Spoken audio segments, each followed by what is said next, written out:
Janteyl Johnson was born on September the 8th, 1994. As a baby, she had chubby, puffy cheeks, and her nickname within the family was Puff. Her friends in school would call her Jay. She lived with her family in the Alton Park apartments in Newark. She was close with her older brother, Prentice Jr., her mother Kaima, and her older sister. Janteyl was a sweet girl, very likeable, and didn't get into much trouble as a kid. She attended the Glasgow High School, which was about a mile away from her apartment. In the mornings, her brother Prentice would drop her off to school, and her mother would go to Philadelphia for work. It's not uncommon for people in Newark to commute to Philadelphia, but it is about an hour and a half commute each way. A few months before Janteyl would disappear, she went to her family with some unsettling news. She was pregnant. Of course, her mother was shocked and upset, but she spoke to Janteyl at length about this. Janteyl insisted that she wanted to keep the baby. Kaima promised to support her daughter in whichever way she could. Janteyl was determined to finish school and graduate. She wanted to go to cosmetology school, then on to business school, all in the hopes of opening her own hair salon one day. Janteyl loved to do everybody's hair. Her mother said it was like having her very own personal hairstylist, and apparently she was very good at it. On February the 3rd, 2010, Janteyl was dropped off at school as normal. Mid-morning, she texted her mother to let her know that she was going home because she wasn't feeling too well. She wanted to go home to rest for a bit, but she did have some after-school activities that she wanted to go back for. Plus, she planned on attending an event in Philadelphia at a church later that evening, along with her mother and brother. She texted her mother, asking her to please call or text to make sure she woke up for when her brother arrived to pick her up later that afternoon. Her mother agreed to do so, but when the time came, she was texting and calling Janteyl, but there was no answer. Her mother wasn't overly concerned at this point. She just assumed that Janteyl had fallen asleep. Later that afternoon, Janteyl's brother Prentice arrived at the apartment to pick her up. He entered the apartment, noting that the door was unlocked. When he entered, he did find her purse, her jacket, and her glasses, and he saw signs in the kitchen that Janteyl had fixed herself something to eat. He knew she had been there. He called his mother to ask her if she had seen Janteyl. She hadn't. At this point, she began to worry. Everyone in the family tried to reach out to Janteyl, but nobody received any kind of response. They reported her missing at 10 p.m. on the night of February the 3rd. Now, Janteyl had run away once before, and police assumed that she had run away yet again. But her mother Kaima knew that that wasn't the case. She had a gut feeling that something was terribly wrong. There was no conflict within the family, and everyone was super supportive of Janteyl with her pregnancy. So she knew her daughter had no reason to run away. A couple of days later, police pulled Janteyl's cell phone records. The last known activity was an incoming call, which she answered, from a 26-year-old man. This man happened to be the father of the baby. So at 15, Janteyl was pregnant by a 26-year-old man.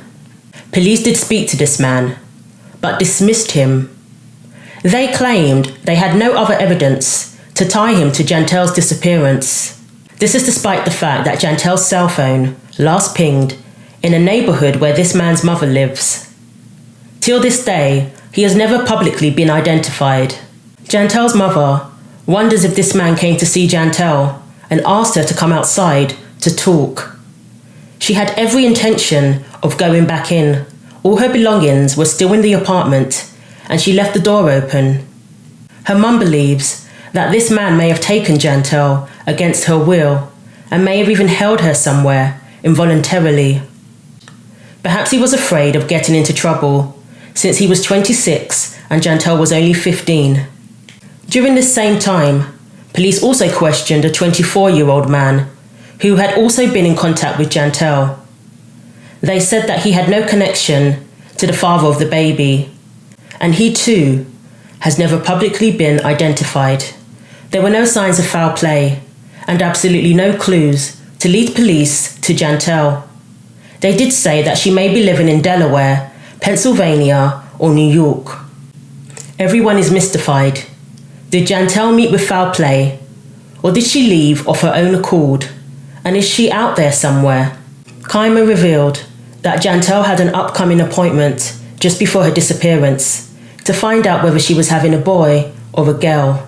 She often wonders if she has a grandson or granddaughter out there somewhere.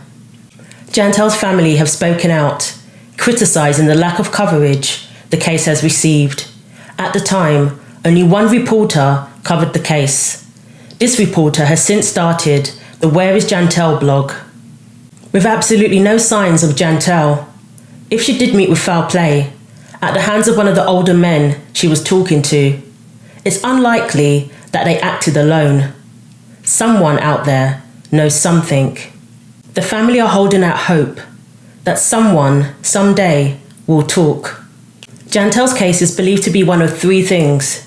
1, that of a kidnapping. 2, the case of a runaway.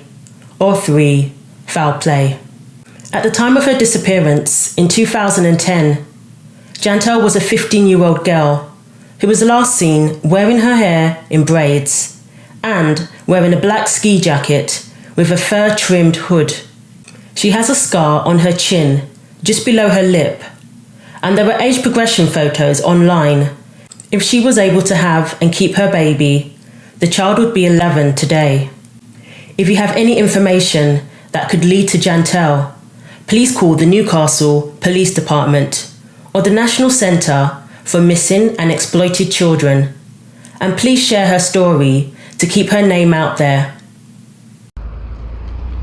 Currently, right now, we are at the high school where Janteyl was last seen on February 3rd of 2010.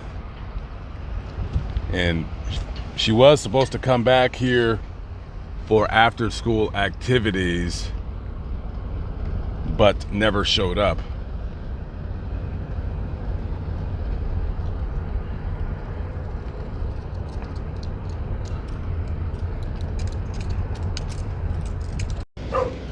And here we are at the apartments where Janteyl's family used to live, and this would have been the area where Janteyl was last seen before she walked out of her apartment and supposedly into the car of an unknown person, never to be seen or heard from again. Now, listen, I know a lot of people are going to be asking, number one, your first thought is, why aren't the police looking at the 26-year-old man who is reportedly was the father of Janteyl's baby? How come the police didn't look at him? And simply just to answer, there's absolutely no proof that he had anything to do with Janteyl's disappearance. Now, I know a lot of you are going to disagree with me, and I agree with you disagreeing with me. Unfortunately, when it comes to detective work, police work, the problem with that is you have a hunch at the end of the day. You have a hunch that this piece of garbage more than likely had something to do with her disappearance, or quite frankly, is responsible for her disappearance and possible murder. However, there is absolutely no physical proof. Yes, her phone pinged on a tower in the same area where his family member's house was, I believe his mother. And reportedly, there is a history of domestic violence with this guy and the mother of one of his kids. However, I have not been able to find his name anywhere online. And even if I did, there's no proof that he did anything. And there's absolutely no proof that he was the father of her baby. For all we know, Janteyl could have lied and said, hey, this guy's the father, when in actuality, he wasn't. There's no proof. There's no DNA to test because there is no body. There is no proof that Janteyl's dead, and there's no proof that she's alive. I mean, we all know more than likely she is dead, but we don't know that. I'm pretty sure a hospital would have some kind of a record of somebody having a baby somewhere, but I don't know how hospitals keep records, so forth and so on. And hey, he had every reason to kill this girl.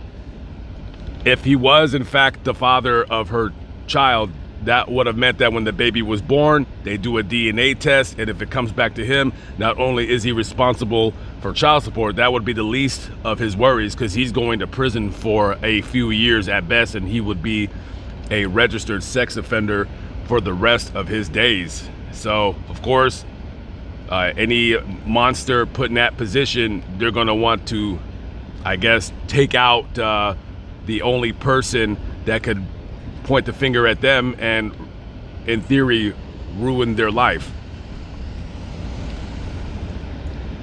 At the end of the day, there's only but a few people that know the truth about this story, and, you know, going on well past a decade, it's looking like we're just not going to get any answers at all to this case.